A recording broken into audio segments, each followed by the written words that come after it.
I want to give you a quick introduction of the project. So the project is from the schematic to FPGA, and we are using two tools. One is digital and the other is Vivado.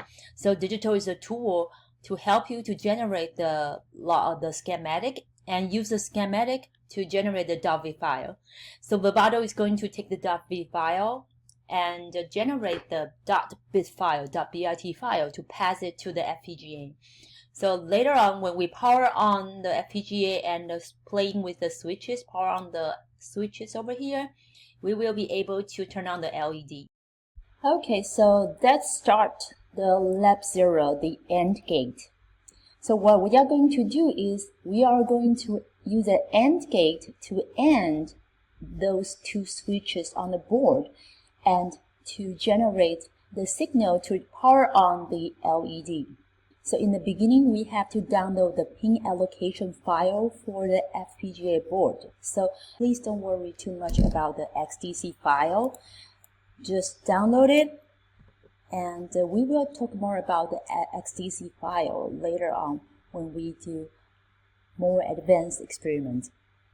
So let's copy the link drive.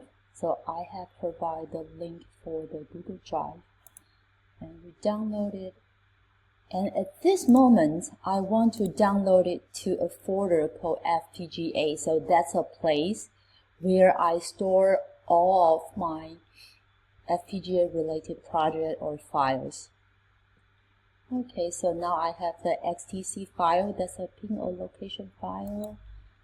And the second step is creating the schematic from digital tool. So this is a tool to create the AND gate. Okay, so let's open the tool we have downloaded previously, digital. Okay, so now we want to create the AND gate to AND those two switches. Okay, so we do the component gate and component I/O to generate the input. Okay, and this is another input. Okay, and you click the red dot to blue dot to wire the input to the gate, and we need the output gate, the output I/O. Okay, and connect the output to the gate. The end are done with drawing the gate and the I/O, but we need to provide the NAND to the I/Os, input and output. So to provide the NAND, move your mouse cursor to the input and output, but don't click it. Just move the cursor here and right click your mouse. You will see this window, and here under the label we say switch 0, SW0. Make sure that you are typing SW0. The NAND, the way you type it is very important because we use a NAND in the FPGA XDC file. Okay. Again, move your cursor here, but don't click. Don't do this. Don't click. Just move your cursor here and then right click.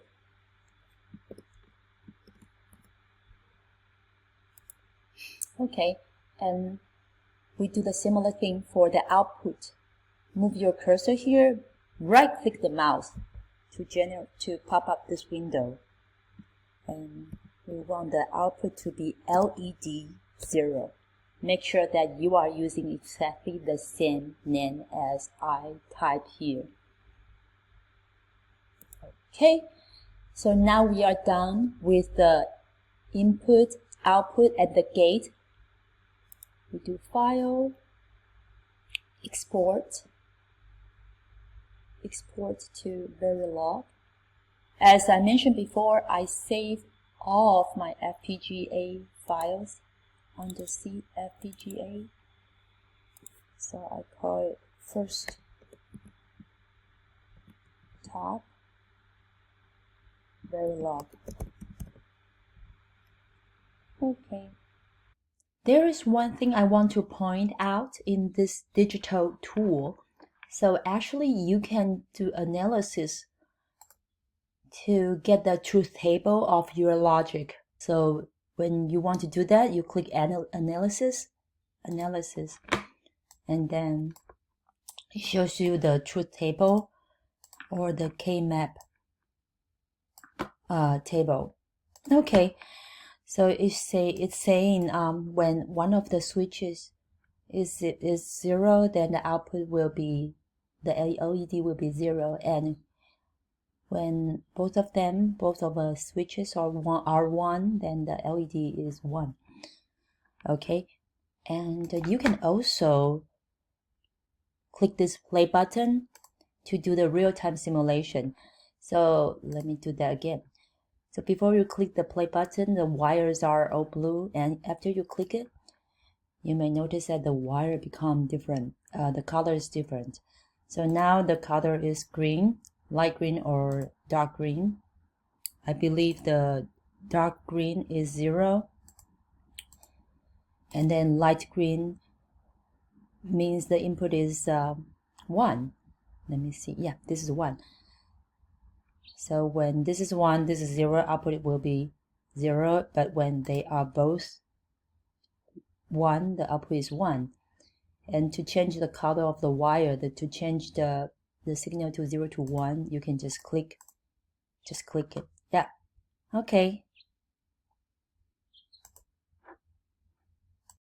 Let's go back to Vivado window. Okay. So create new project. The project name is LAB0, and this is the RTL project, so don't change anything here. So here there is a add sources. So as if you remember, we just create the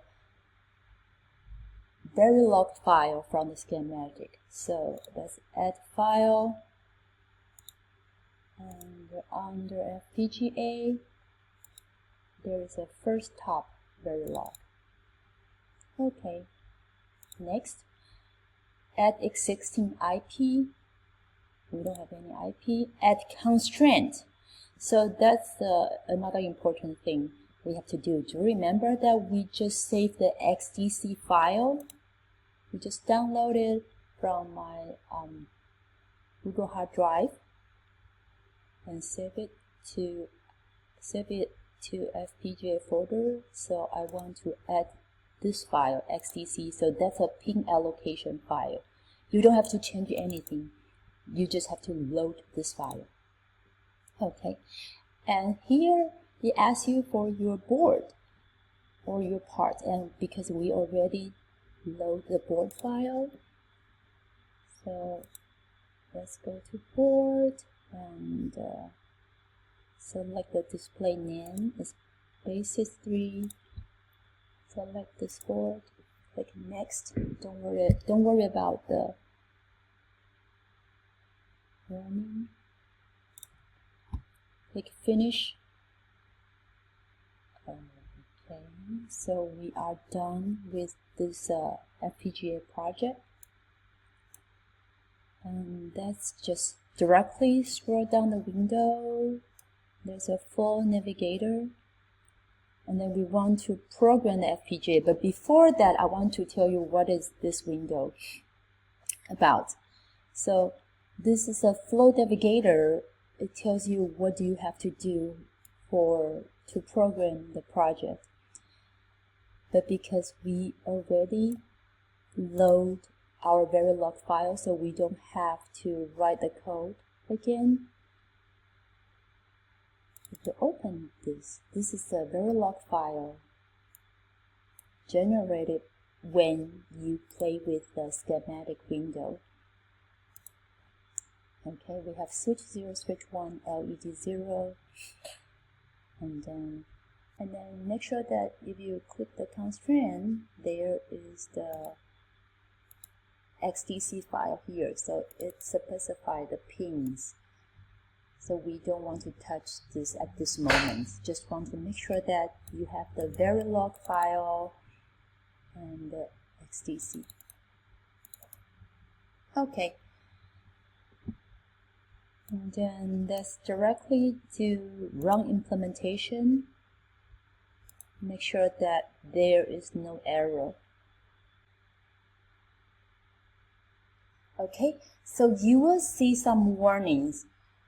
Don't worry about this warning at this moment, because those warnings are about the XDC file I mentioned before. The reason is that I try to give you a complete connection of those port switch zeros and switch 0 to switch 15 and LED 0 to LED 15, but we didn't use those pins at the Verilog file, but it's fine. Just leave the warning there, because later on when you are doing more advanced programming or more advanced circuits, you will probably use those LEDs and the switches. So just leave the warning there. As long as there is no error, it's fine. You can click Open Implemented Design and it will show you what's inside the FPGA. So after we finish the implementation, let's go to Program and Debug. So first we have to generate bitstream. So what is bitstream? So let me click it first, because it's going to take a while. So bitstream is the file .bit file that's programmed to the FPGA. And wire the gates in the FPGA, wire the LUT, they call it LUT, but you can think about wire the gates in the FPGA, try to generate your expected output. So that's the code programmed into the FPGA. Okay, so now the bitstream is generated. Okay, so let's open the target. So target is our board.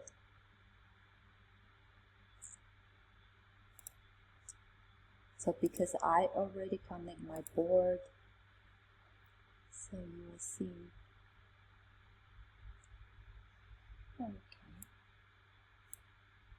Okay, so this is a window generated after you connect the board.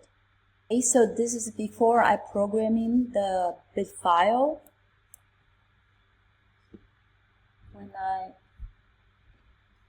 change the switches, the LED is off. And I am going to program the device. And this is the bit file generated to program the device. So now I complete programming the board, and let me play with the switches. When they are both on, the LED is on, like here. When one of the switches is off, then LED is off.